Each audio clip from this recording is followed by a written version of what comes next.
supposed to bring a friend, but due to the graduation, I wasn't able. Okay. Okay. Oh, 1.3, 1.3. You're up to date. Oh, feels good, huh? Yay! All right.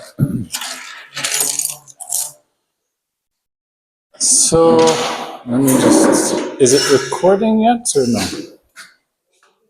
I think It's recording? Yeah. Okay. And this is on. Very good. Should we test it or just trust it there? So, let's see how well these guys do today.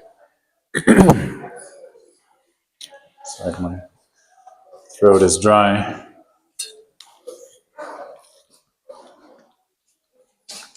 Okay. Do you want to, so let me first say, actually I need the clock. There's it's 9 past 1. There's a meeting of the academic committee this afternoon starting at 2. So we might finish earlier than 3 o'clock. Maybe not at 2, but somewhere between 2 and 3, so that I can not miss too much of that meeting that I'm supposed to be at. Right. So last week we introduced or reviewed functions. And what were some key things about functions? Ay, ay, ay, ay, ay, ay, ay, ay.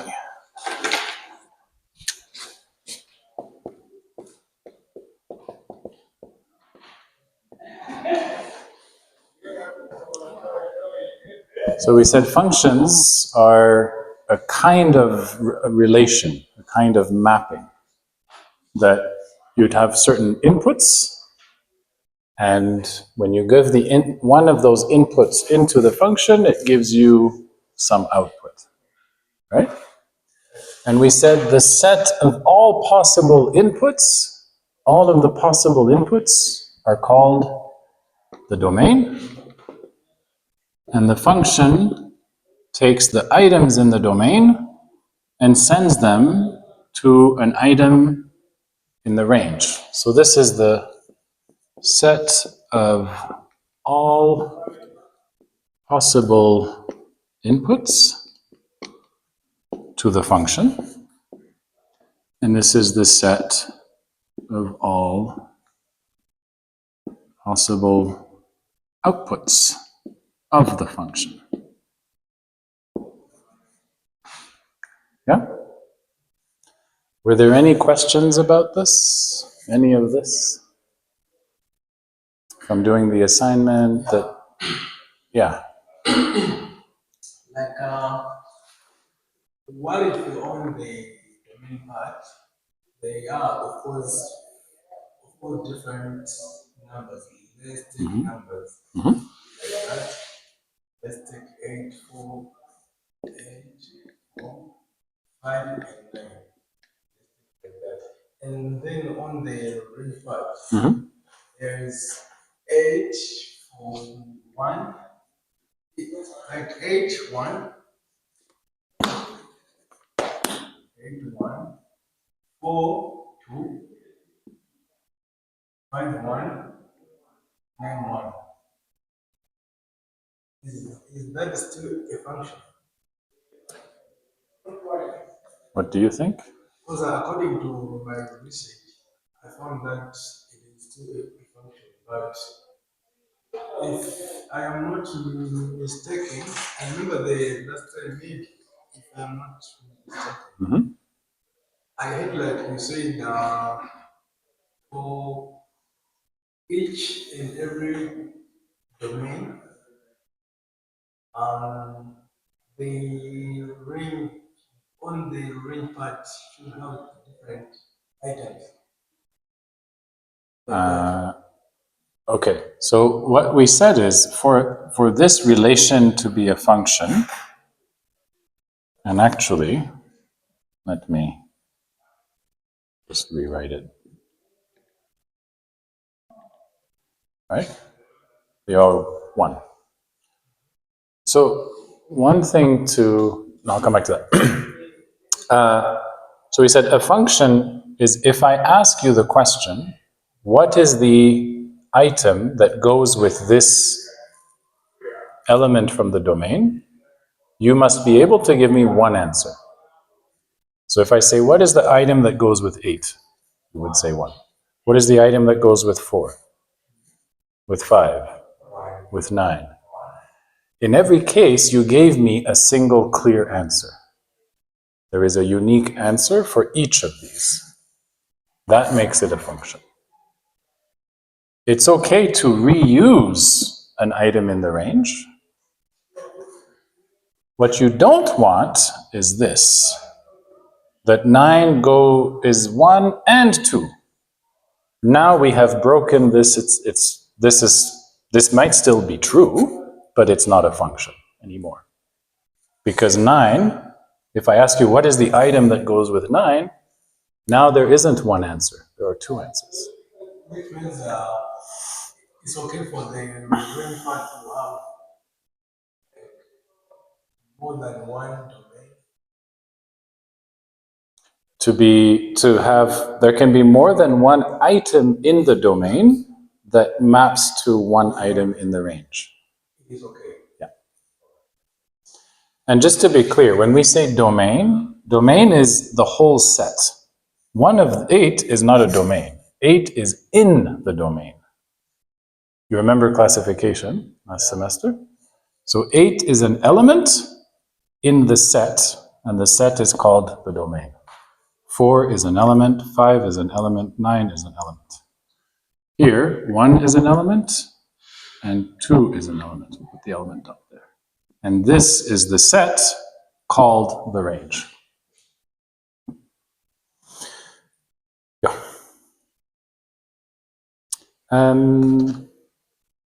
See, suddenly classification was very useful for mathematics. Any other questions about this?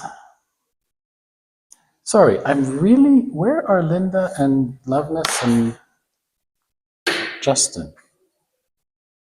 Because they're coming. They went to get food, I bet. All right. Yeah.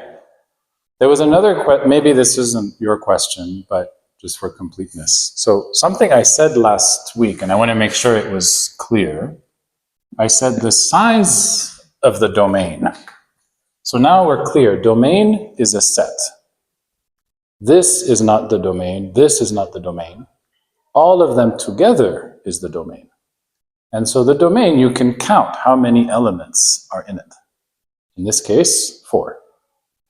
How many elements are in the range? 2. So we can count the size of the domain and the size of the range. And what we said is the size of the domain must be bigger than the size of the range. Equal or bigger. The range cannot have more elements than the domain. Then you would not be able to have the arrows making a function. Yeah? But it is possible. So for example, instead of 1 and 2, I can just relabel these. This is 100 and this is 82. Yeah? The values of the elements can be bigger than these ones. That's fine. We're not saying anything about what the values are. The elements, we even did names, colors, dates, numbers, like it can be anything. There's no restriction on what the elements can be. The only restriction is that one element here matches only one element 1 and only one element in the range. So long as you have that, then it's a function.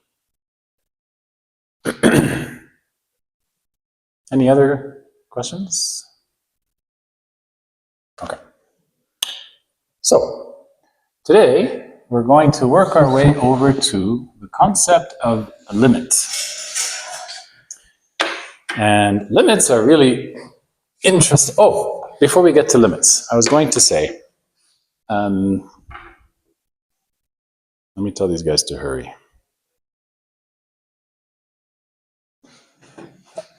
Sorry?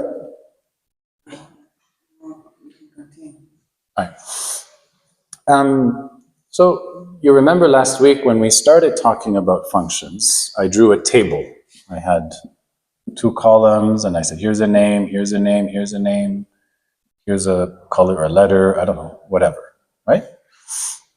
So a function can be represented in different ways. You can show a function in different ways.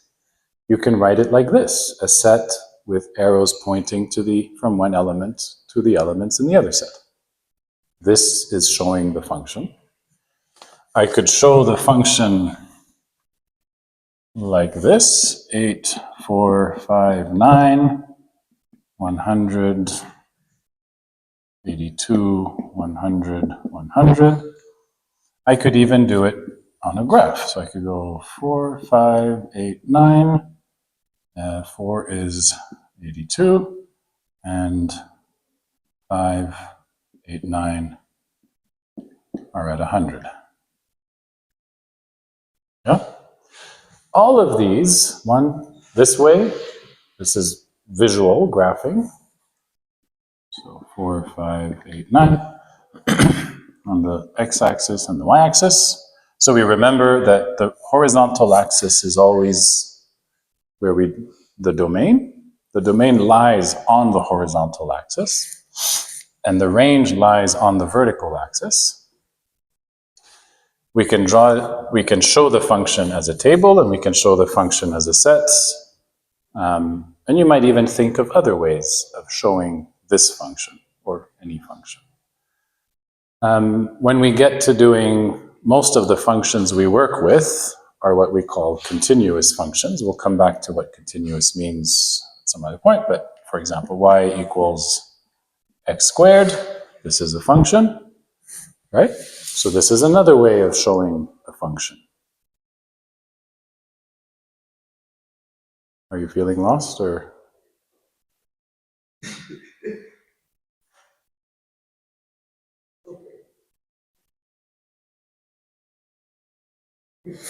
It's not what?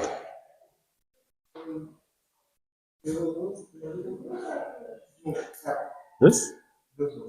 These dots? What about them? How is this the function? Okay, good, you should ask. So 4, this is where I have items in a domain. So if I take the number 8, I find the number 8 in my domain, it's here. Yeah? And I say, what does 8 map to? What does the function takes 8 and returns 100. So from 8, I go up until I reach 100, and I put a point. Now, this point represents 8, 100. That means that the value 8 in the domain goes with the value 100 in the range. That's what this point represents. And we can do the same for 9. 9 also goes to 100. 5 goes to 100. And 4 goes to 82. Make these dots even bigger. So, makes more sense? Okay. So the Cartesian plane, every point has 2 coordinates, which is very useful when we're talking about functions, because one coordinate, the x-coordinate, represents the element in the domain, and we use the y-coordinate to represent the element in the range. And then wherever we put a dot, that means this item goes with this value. And the dots could be, they can't be anywhere. So I can put dots anywhere now, except I can't put another dot on 4. Right? Remember the vertical line test we talked about at the end of last week? Yeah? What was the vertical line test? Yeah.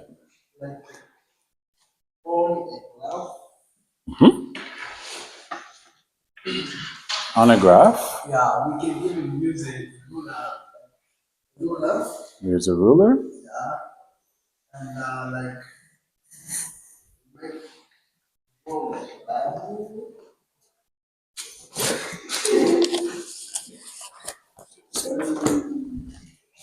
So we'll take a straight edge of the book, right? Any kind of straight line, ruler or anything. So if I put it here, then what? What? Now what is the test? What am I looking for when I do this? You put a line where the graph is going. Let's take this graph, have a straight line. Ah, okay, we draw a line and see if it touches one point of that. So in this case, I can take, this is my line. I'm not going to draw it, but you can imagine, right? You imagine drawing a line, straight line here, and you ask, so that you imagine the line goes everywhere. Does it touch the function once or more than once? Yes. In this case, if I put it on the dot here, how many dots is it touching? One. So far, okay. Let's try the next one. One. It's touching one here, One. and here, One. and I have covered the whole domain. The domain is only these 4 values. Yes. So I've tested all 4 values. All of them were okay. Therefore, it's a function. Right? Now, how do I break this function? What do I do to make this not a function? What can I do to make this... what can I do to make this not a function? There's many possible ways, but one way of breaking it. Not breaking it, but making it not a function. Putting a dot?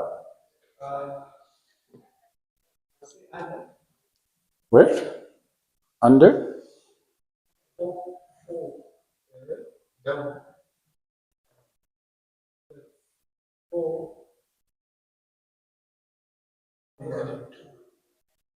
Sure.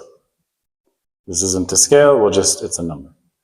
Now, are these 5 dots a function? Do they represent a function? And the answer is no, because the vertical line test now fails. When I put a line on 4, I have 2 points, which means if we put it like this, I now have a point 4 that goes to -2. Now I have 4 twice, and they go to different numbers. And that's not allowed. Right? I have added an element, where I've taken the same element 4, I've added in the range, there's now -2, and now 4 goes to -2. 9 is okay. So now I have 2 arrows coming out of the range, out of the domain, which is what this means. If I have 2 dots on one vertical line, that's the same thing as there are 2 arrows coming out of this element. The element has 2 values in the range. It has -2 and it has 82.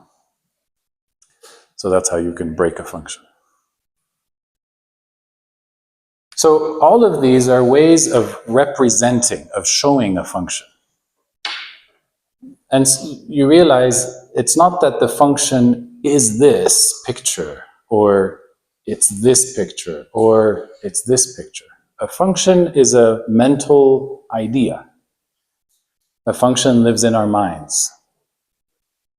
It's only human beings who understand functions. Yeah?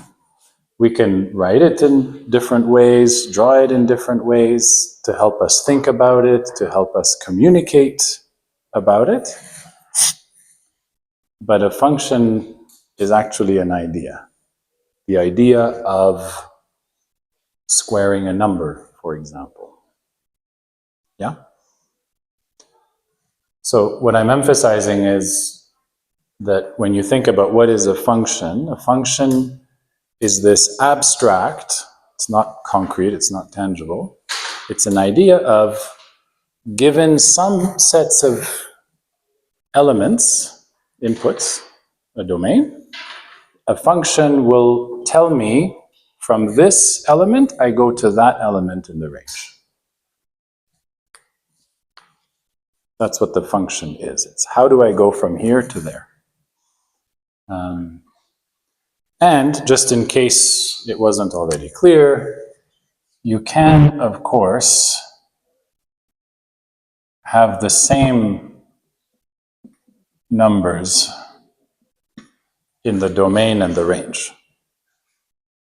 That's fine. The domain and the range are two separate sets. So you can reuse, right? In this case, this is one set, and then this is a different set. And the sets can share some elements. That's fine.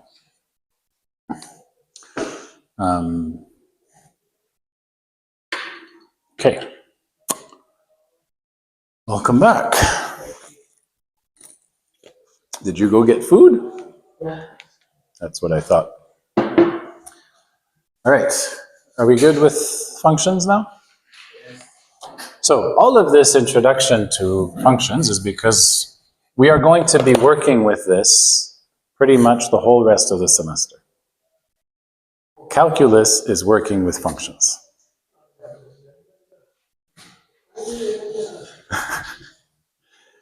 Mostly, we will be working with functions that look like this.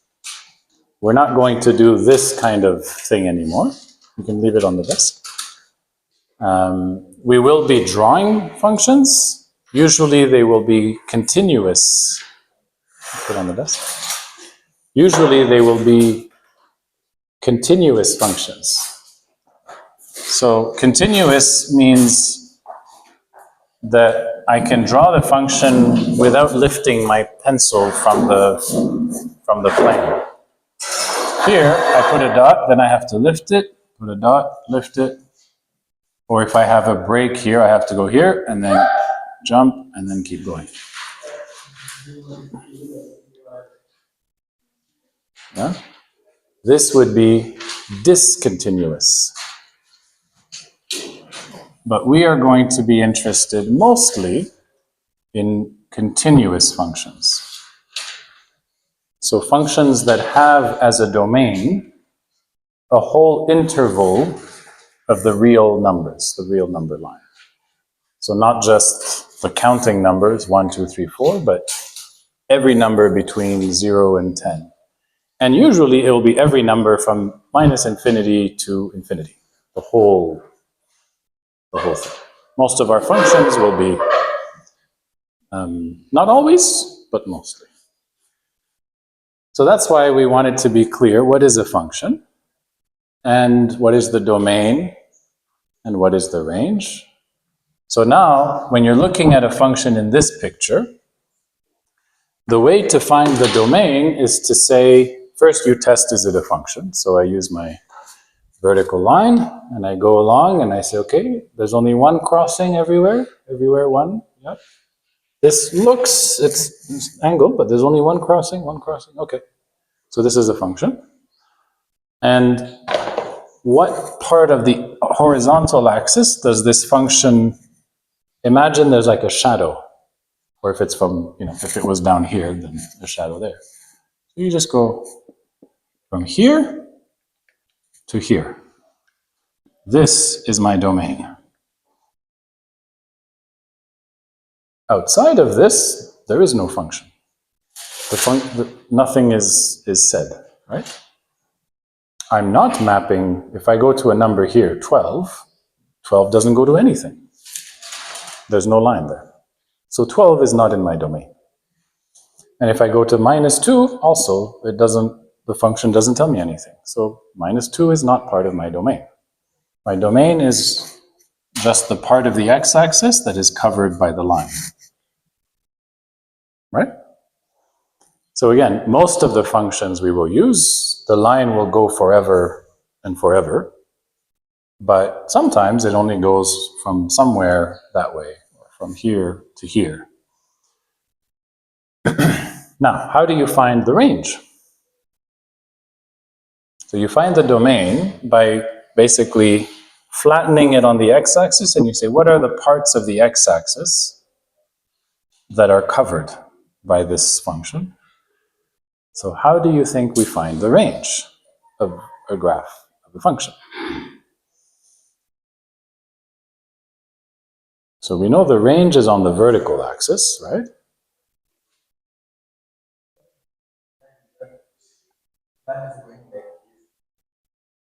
This is the function. Yeah? So what is the range of this function? Range. Yeah. Like from that point,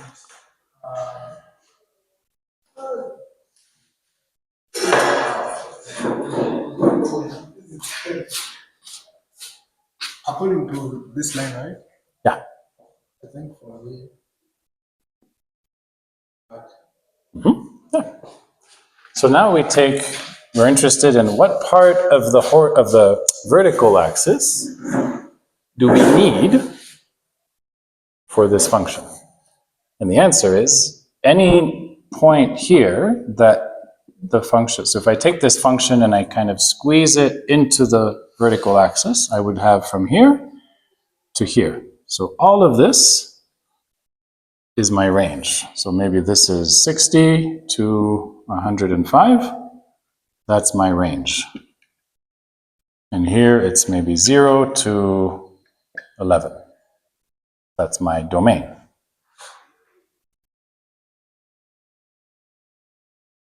Make sense? Yes. All right.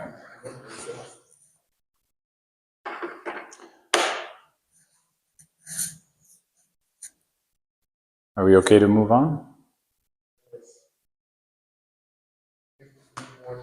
That's one person is okay to move on. Huh? It's okay? It's what? Okay. So the next thing we're going to look at is limits. So the foundation of, in order to arrive at calculus, we want to understand limits.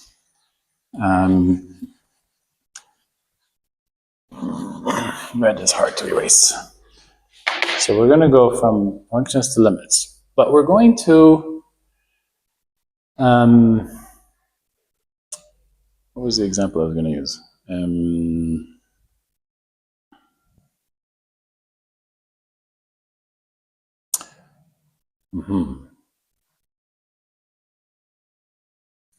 Okay. We're going to do before we go to limits, we're going to do so we finished with functions. We're going to do a preview of calculus. A preview of calculus. So this isn't going to be, we're going to need many more lectures to cover calculus, but we're going to do a preview. Why are we interested in calculus? When we have a graph, and so we've talked about the graph of a straight line, and we ask how, and this is a function, right? So I say maybe this is the point 1, 2. Here's the point 6, 12. Here's the point 9, 18. Yeah? And if I ask you, how fast is this function increasing? So every time I go by +1, how much do I go up? How fast is it rising? Yeah? So clearly, if you look at these numbers, first of all, what is the function? 1, 2, 6, 12, 9, 18. What do you think is the function?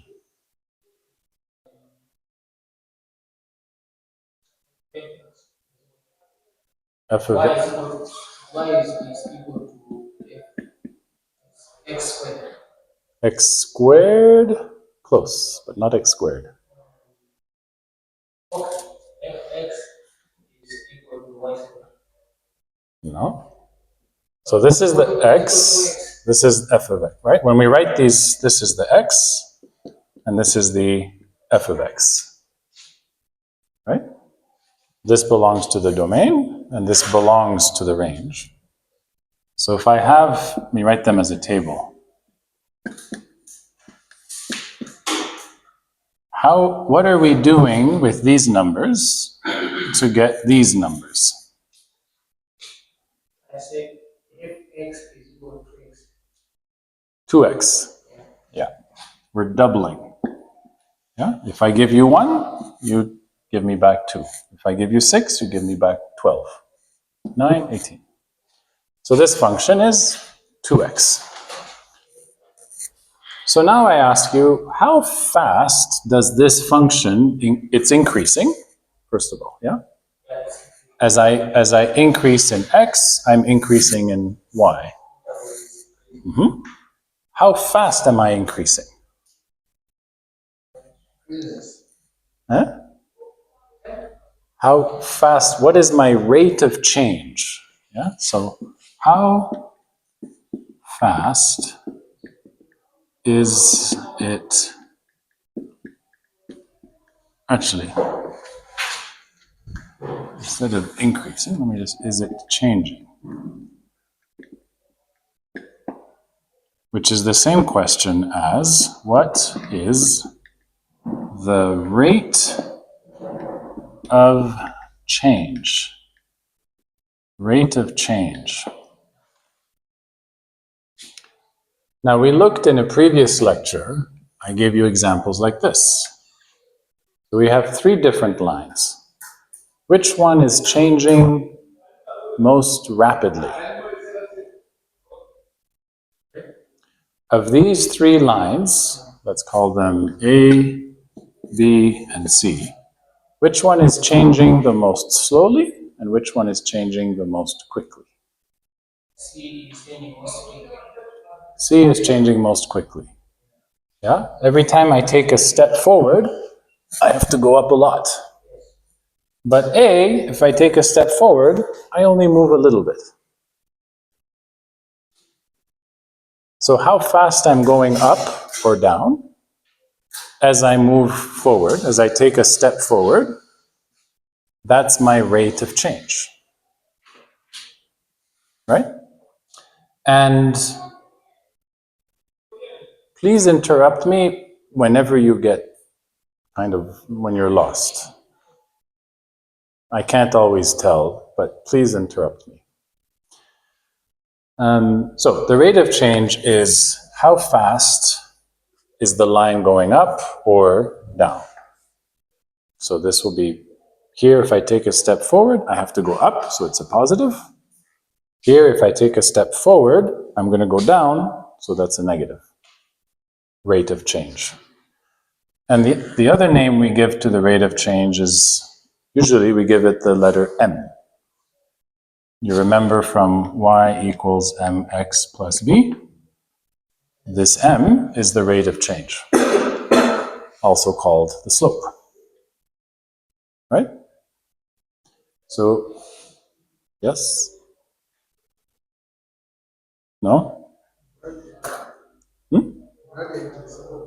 Gradient, also called gradient. So rate of change, slope, gradient. These words all have the same meaning for our purposes in this. They all mean the same thing. Where should we clarify?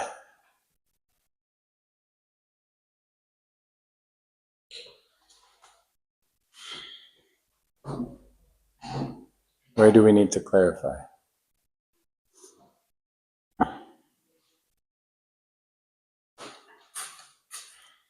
Is it the words or the concept?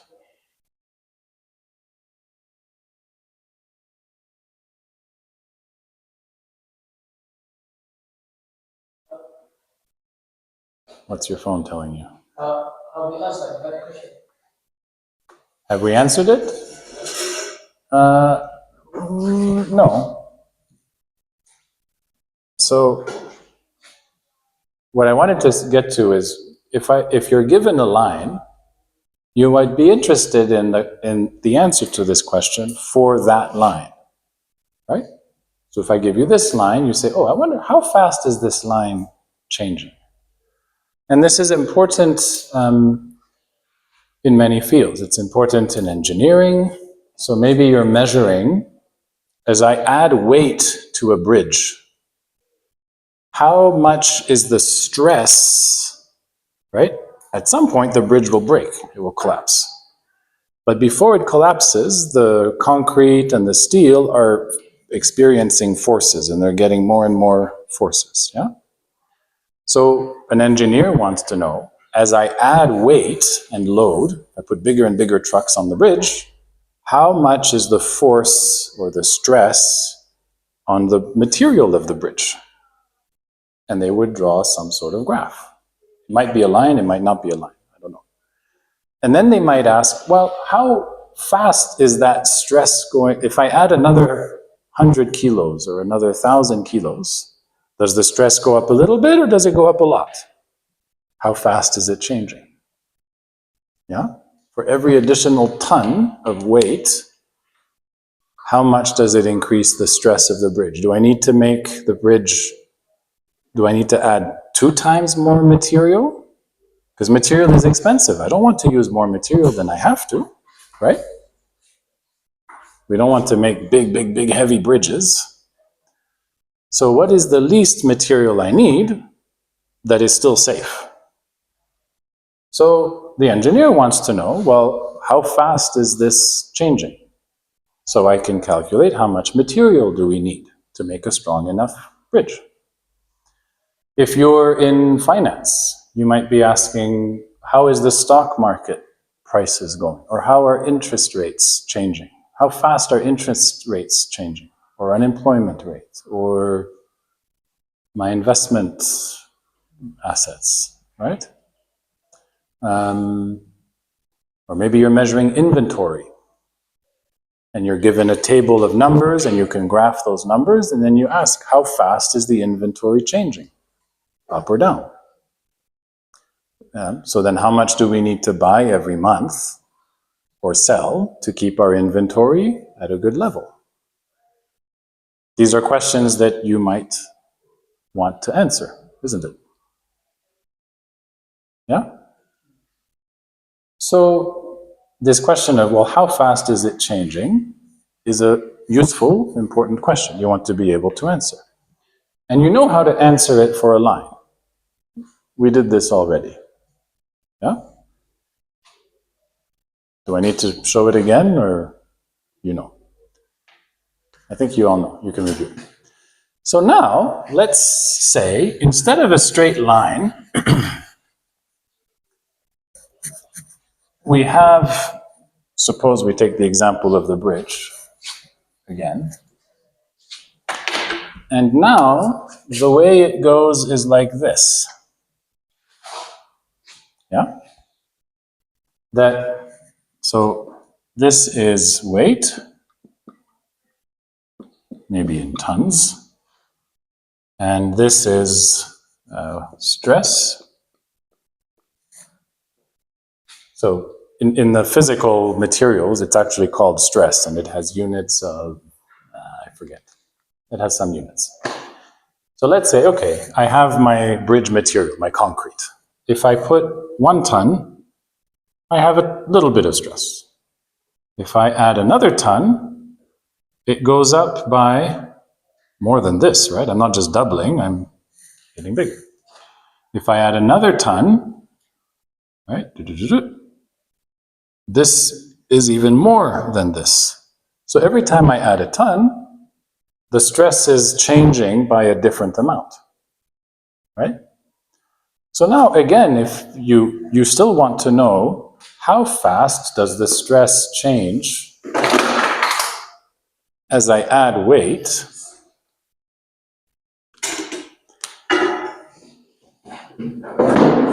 how would we answer this?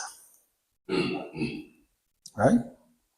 When we have a straight line, we just say take 2 points on the line, A and B, and then we say take y at B minus y at A divided by x at B minus x at A. So it's this height divided by, we call this rise. How much did it go up? How much did it rise? Over run. How far did I go horizontally and how high did I go vertically? And this is equal to m. So we know how to calculate it for a straight line, but how do I calculate it for this thing? Now it's not so obvious. So people wondered about this for hundreds of years. How do you measure the rate of change when your function is not a straight line? And the idea is going to be, so let's say I'm here. Let me just erase these guys there. Don't need them. So let's say I'm at this point. Obviously, the rate of change is itself changing. Here, the rate of change is some number, maybe 2. And here, the rate of change is 2. Here it's 2. Here it's 2. Here. The rate of change is the same everywhere. Right? It doesn't matter where on the function I go, it's always the same slope, or the same gradient, the same rate of change. It's changing at the same rate. Here, clearly it's not changing at the same rate. So at every point I'm going to get a different answer. But how do I even measure it at one point? So one way we could try to do it is say, okay, let me take up 2 points on a function. Like we did here. I took 2 points. I say, well, let me try the same thing. And I'm going to use a different color. And let me put a line between them. Now I have a line. I know how to measure the slope of a line, right? Okay. Now, is that the correct answer for this point? Not really. Maybe I can do better. How can I do better? Oh, let me bring the point closer. Let me bring the point here. Okay, let me draw another line from here to there. Okay, that's looking a bit better, but it's still not great. Let me bring the point here and draw another line. Okay, let me bring the point even closer and draw a line there.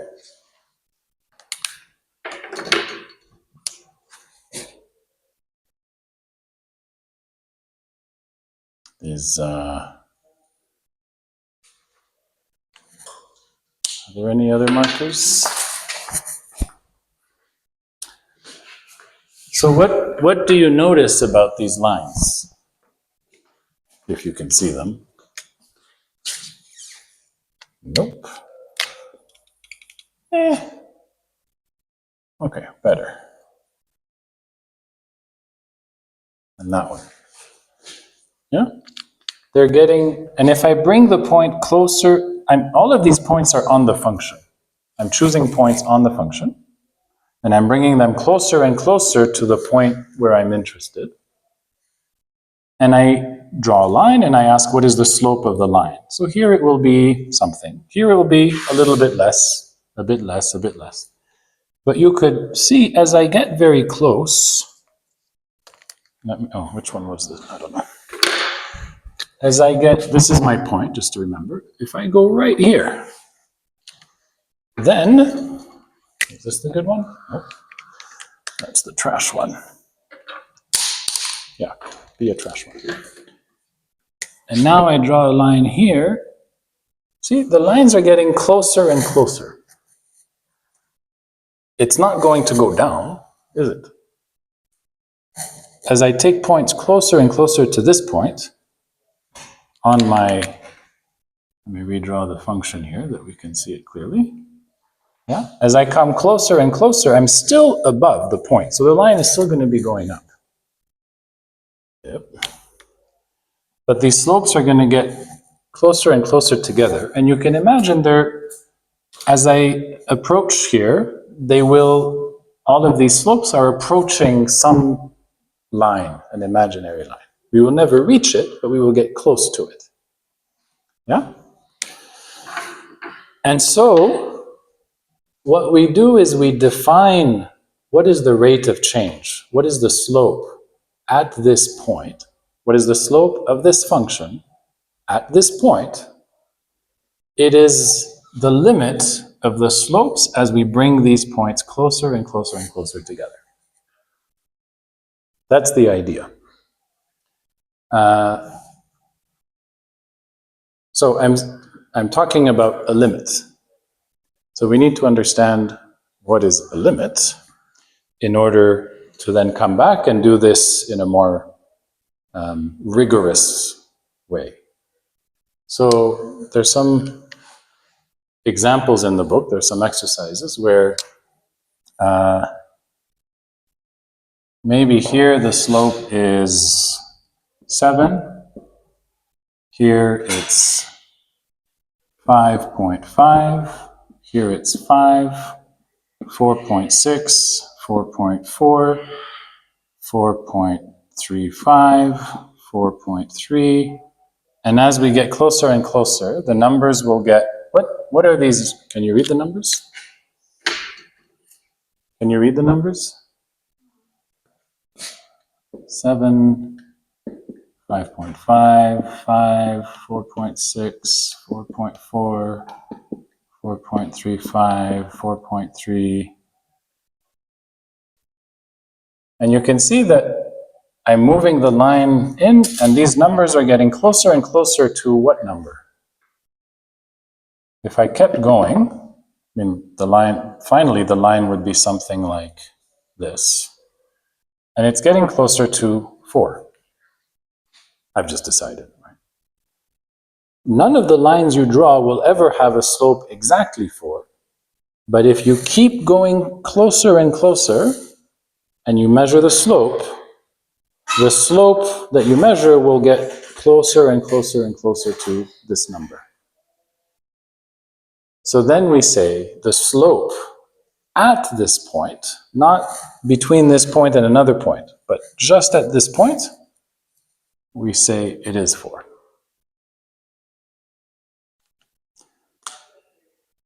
That's the idea of what we're doing in calculus. Now, any questions so far? This is, we're doing this preview just to have an idea what we're doing and where we're going to arrive and why we need limits. So not that you want to understand the idea, but we haven't done any equations or anything yet. So the idea is that these numbers are getting closer and closer to something. This is not 4 on the horizontal axis, right? I just happened to draw it here. I could have written 4 there. That's less confusing. So they're getting closer and closer to 4. So 4 is if we measure the slope of this, all of these lines are getting closer to the line that has slope 4.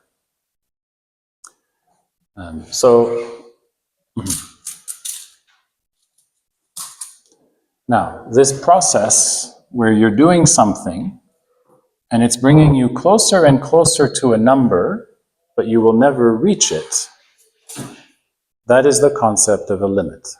Now we're going to look at, therefore, a little more, what is a limit?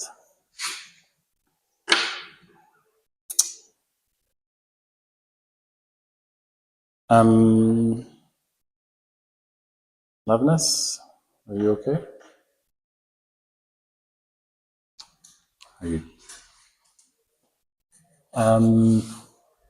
I should mention, you might find in your book, this kind of line where you take 2 points on a figure or on a graph and you connect them with a line. This line is called a secant.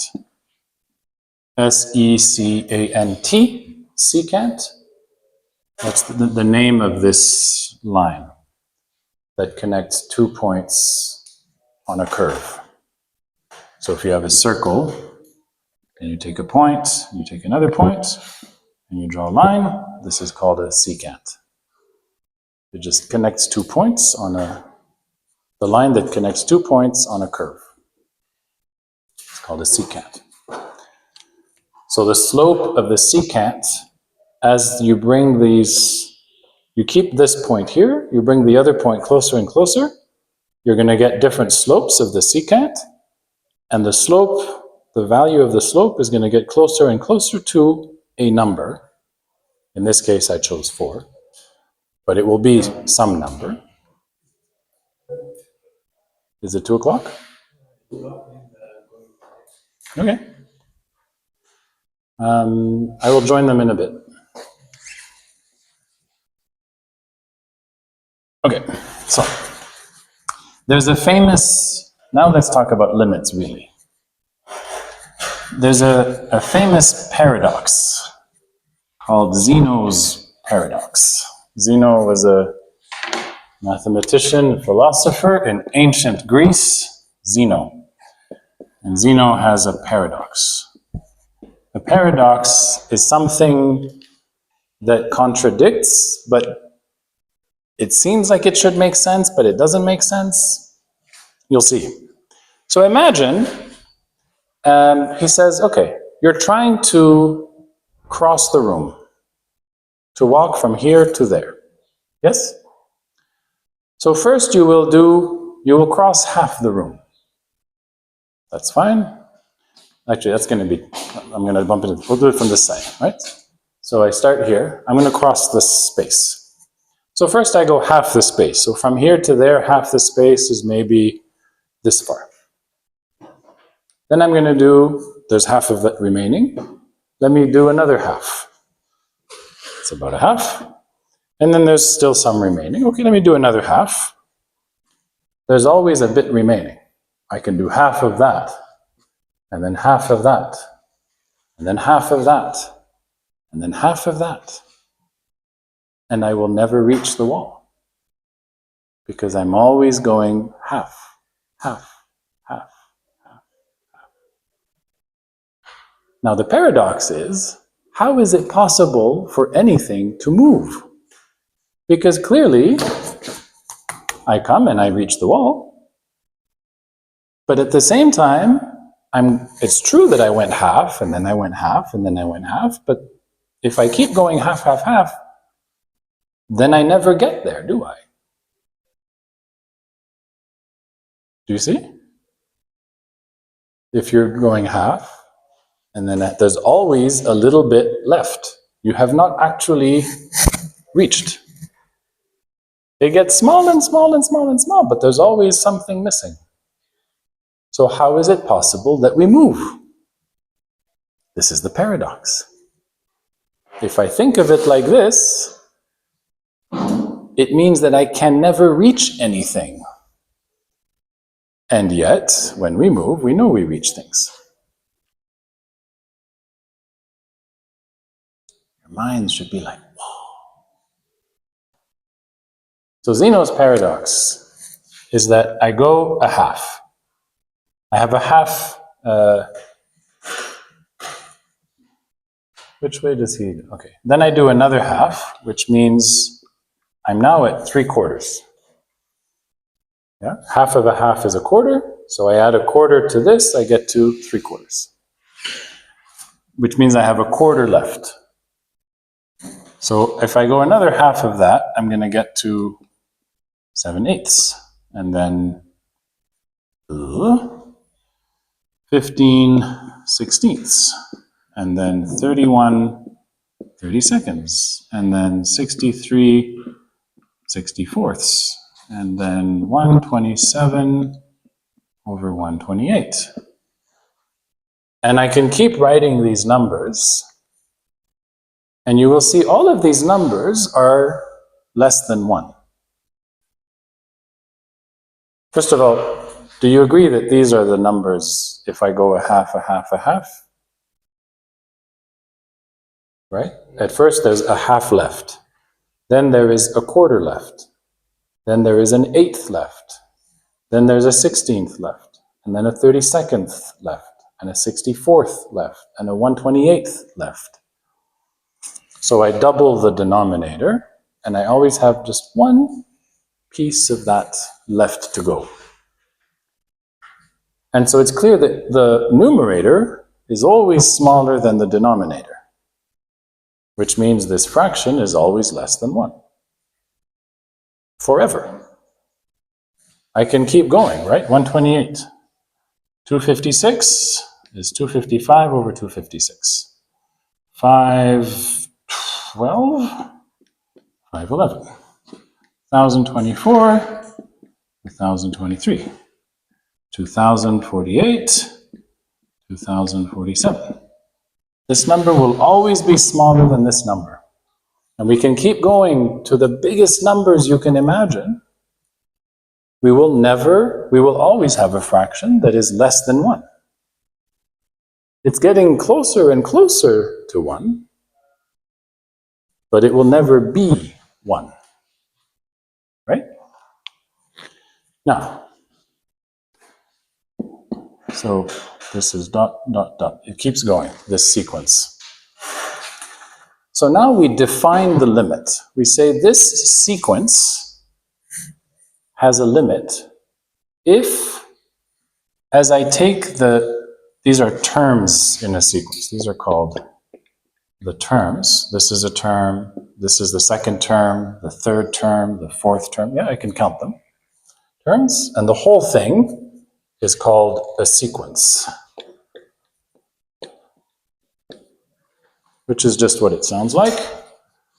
Don't need to stress anymore.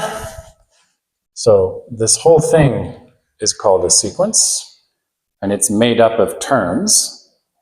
And if the terms in the sequence, let me take this out now. We're not doing this anymore. If the terms in the sequence are getting closer and closer to a certain number without ever reaching it, then we say that the limit of the sequence, in this case, for example, so the limit of this sequence is 1. It is a number you will never reach. You will never reach 1. You can keep going as long as you want. You will never reach 1, right? So when we talk about the limit, we're not saying, yeah, but if you go long enough, right? If you count forever, then you reach 1. It's like, no, you will never reach 1, but you will get closer and closer and closer. The distance to 1 will get as small as you possibly want. Do you want it smaller than this? No problem. I can keep going. And the distance to 1 is smaller. You say, I want it even smaller than that. No problem. I'll keep going. And I can get as close to 1 as you want without ever reaching it. That is a limit. Right? This is one example of a limit. So in this case, we say the limit of the sequence is 1. We can do another kind of sequence, which is actually from a function. So this is the sequence we get from Zeno's paradox. Zeno's paradox. And it's a fun problem to try to think, if this is, this is true, you cross half and then half and then half. But clearly we can move and we can reach places. So how does that work? And maybe the calculus that we do will help to answer this question. So you can remind me later in the course, what is the solution to Zeno's paradox? How do we think about it in a way that it all makes sense? So this is one sequence, right? So we have terms in a sequence. Let's do another example of a limit.